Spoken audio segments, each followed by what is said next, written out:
Kalajengking, 4 Desember 2021. Pada saat menyembah, Tuhan memperlihatkan ada satu kalajengking raksasa muncul dari laut di bagian bawah Kalimantan Selatan. Setelah muncul dari laut, dia langsung mengarah ke Pulau Jawa. Setelah itu, di belakangnya banyak sekali kalajengking yang kecil-kecil. Capit yang ada di depan dan ekornya diangkat dan terus dikatup-katupkan. Roh keganasan. Lalu ada anak-anak SMP dan SMA berkerumun seperti mengadakan aksi demo. Setelah itu, tim yang lain menerima penglihatan Ka'bah dan orang-orang yang mengelilingi. Microchip. Lalu Tuhan memperlihatkan sebuah rancangan atas bangsa ini. Sesuatu yang kecil sekali, berwarna kuning emas, bentuknya tajam-tajam, seperti ujung lidi, dan ini ada di ujung-ujung jarum suntik atau microchip. Tabung suntikannya gelap, tidak ada merek atau tulisan apapun. Suntikan-suntikan yang berisi benda ini masih disimpan di sebuah kotak hitam. Setelah itu, tampak dalam penglihatan salah satu pejabat MNLP, dia mengatakan, ini digunakan pertama launching untuk salah satu TNI. Hiena dan ujung kutub utara. Setelah itu Tuhan memperlihatkan seekor binatang, tapi seperti memakai baju, berwarna krem dan ada tulisan hiena. Lalu ada tulisan ujung kutub utara. Saat terus berdoa, muncul kepala binatang seperti serigala, dia melolong ke atas seperti memanggil. Saat mencari informasi mengenai hiena, ada beberapa informasi mengenai hiena. Hiena adalah hewan omnivora dan 95% makanan hiena diperoleh dengan cara berburu, bukan memakan bangkai atau mencuri hasil buruan singa. Hiena memiliki imunitas atau kekebalan tubuh yang cukup kuat. Mereka tidak terserang penyakit saat memakan bangkai hewan yang terkena rabies.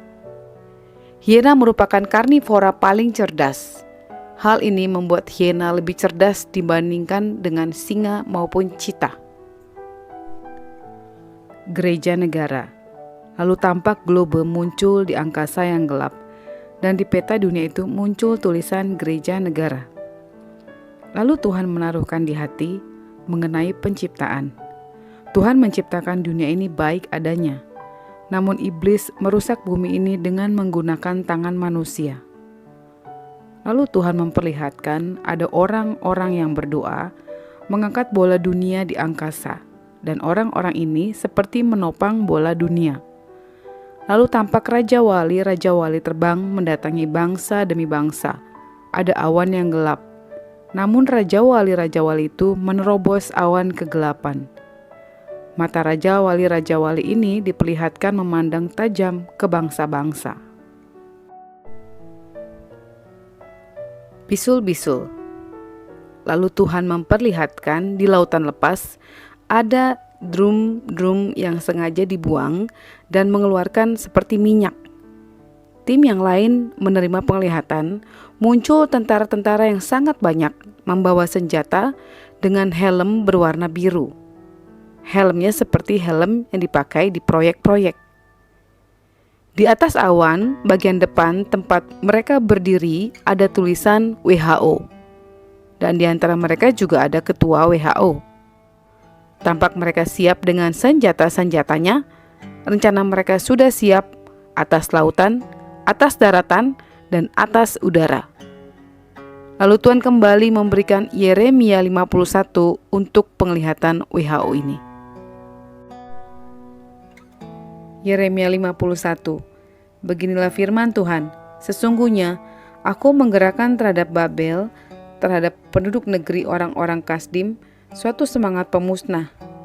Aku akan mengirim ke Babel penampi-penampi yang akan menampinya, dan yang akan menyapu bersih negerinya, sebab mereka mengepungnya dari segala pihak pada hari malapetaka. Hendaklah si pemanah membidikan panahnya kepada orang yang membidik, dan kepada orang yang berbaju zirah. Janganlah merasa sayang akan teruna-terunanya, tumpaslah segala tentaranya. Orang-orang yang terbunuh akan rebah di negeri orang-orang Kasdim, dan orang-orang yang luka parah di jalan-jalannya.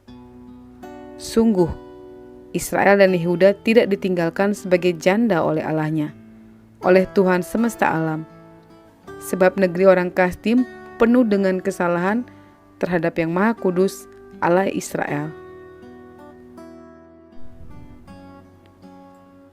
Larilah dari tengah-tengah Babel. Hendaklah setiap orang menyelamatkan nyawanya, supaya kamu jangan tertumpas karena kesalahannya. Sebab inilah waktu pembalasan bagi Tuhan.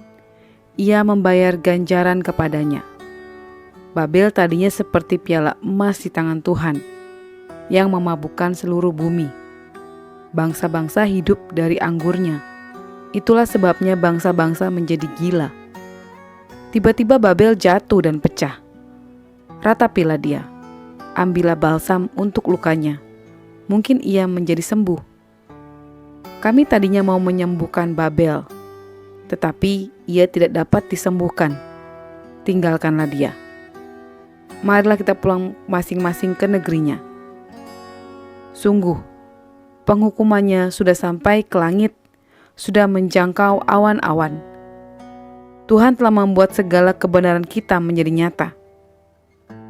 Marilah kita menceritakan di Sion perbuatan Tuhan Allah kita. Lancipkanlah anak-anak panah, siapkanlah perisai-perisai. Tuhan telah membangkitkan semangat raja-raja Media. Sebab rencananya terhadap Babel ialah untuk memusnahkannya. Itulah pembalasan Tuhan, pembalasan karena bait sucinya. Angkatlah panji-panji terhadap tembok-tembok Babel. Perkuatlah penjagaan. Tempatkanlah orang-orang jaga.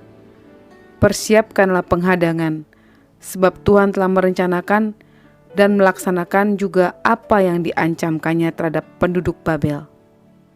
Hai engkau yang tinggal di tepi sungai besar, yang mempunyai kekayaan besar, akhir hidupmu sudah datang, batas hidupmu sudah sampai, dan seterusnya.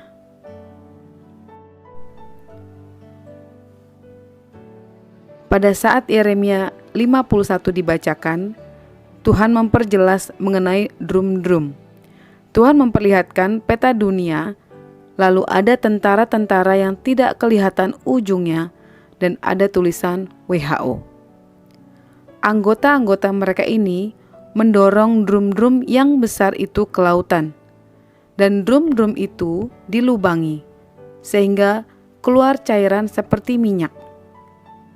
Lalu tampak dalam penglihatan ada orang-orang bermain dan berenang di pantai dekat dengan drum-drum ini. Ketika keluar dari air, orang-orang itu penuh bisul yang bengkak, dan ada bagian yang seperti lubang menghitam di bisul itu. Lalu ada rencana di udara. Tentara-tentara itu menaiki pesawat yang melingkari dunia ini. Dan pesawat ini seperti menumpahkan sesuatu cairan berwarna putih susu. Seperti pesawat yang menumpahkan air untuk memadamkan kebakaran.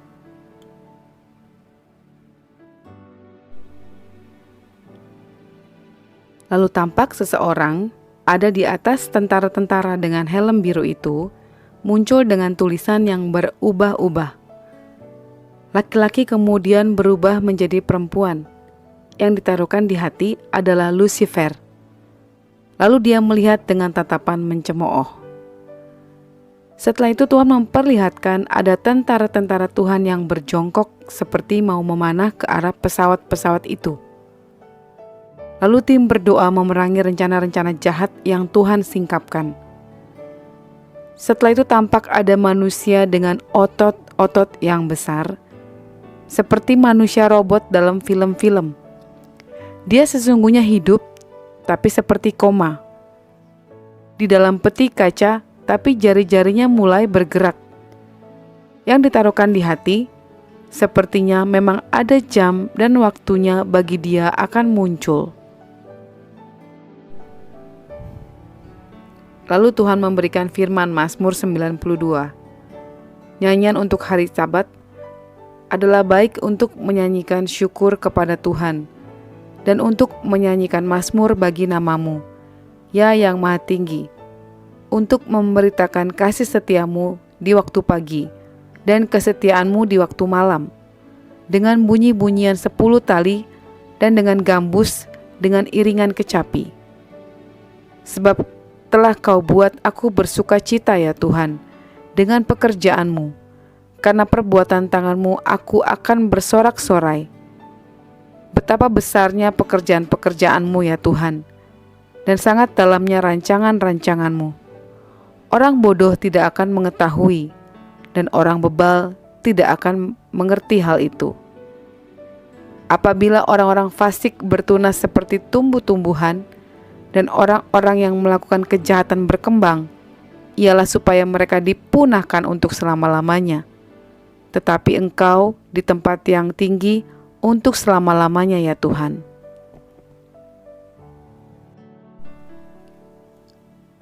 Sebab sesungguhnya musuhmu ya Tuhan, sebab sesungguhnya musuhmu akan binasa. Semua orang yang melakukan kejahatan akan dicerai-beraikan. Tetapi Kau tinggikan tandukku seperti tanduk banteng. Aku dituangi dengan minyak baru. Mataku memandang seteruku. Telingaku mendengar perihal orang-orang jahat yang bangkit melawan aku. Orang benar akan bertunas seperti pohon korma, akan tumbuh subur seperti pohon aras di Libanon. Mereka yang ditanam di bait Tuhan akan bertunas di pelataran Allah kita.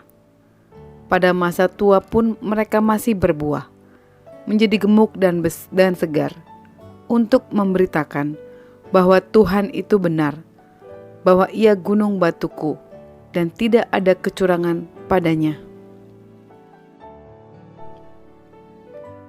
Tangga dan malaikat.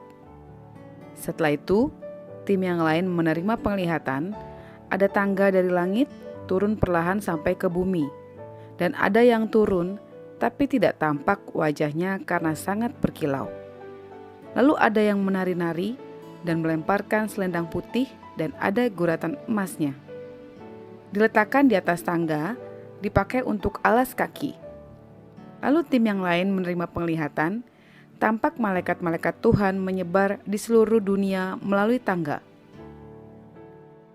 Setelah itu, Tuhan memperlihatkan ada 2 malaikat memegang pedang, tapi pedangnya bermata 4, dan mereka berperang di angkasa. Di pedang mereka ada tulisan Mikael dan satunya lagi Gabriel. Lalu Tuhan memberikan firman Wahyu 12. Maka timbullah peperangan di sorga.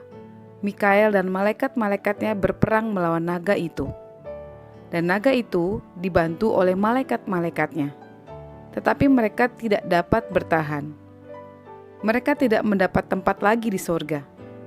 Dan naga besar itu, si ular tua yang disebut iblis atau Satan, yang menyesatkan seluruh dunia, dilemparkan ke bawah. Ia dilemparkan ke bumi bersama-sama dengan malaikat-malaikatnya.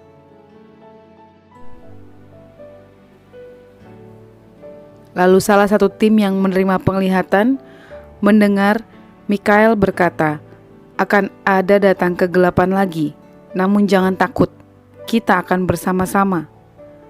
Tuhan tidak membiarkan kita berperang sendirian, tetapi Dia mengutus malaikat-malaikatnya, tentara-tentara surgawi menyertai kita. Setelah itu Tuhan memperlihatkan di sekeliling kita ada tembok berapi, dan kemanapun kaki kita melangkah, tembok berapi itu mengikuti kita. Lalu Tuhan memberi selempang dan ada tulisan firman 2 Tawarik 14 ayat 11. Kemudian Asa berseru kepada Tuhan Allahnya, "Ya Tuhan, selain daripada Engkau tidak ada yang menolong yang lemah terhadap yang kuat. Tolonglah kami ya Tuhan Allah kami, karena kepadamu-lah kami bersandar, dan dengan nama-Mu kami maju melawan pasukan yang besar jumlahnya ini. Ya Tuhan, Engkau Allah kami, jangan biarkan seorang manusia mempunyai kekuatan untuk melawan Engkau." Memasuki 2022, 2 Timotius 2 ayat 1-13. Tuhan memperlihatkan kita berkumpul melingkar dan bergandengan tangan di sebuah lapangan, tapi bukan padang rumput, tapi padang pasir.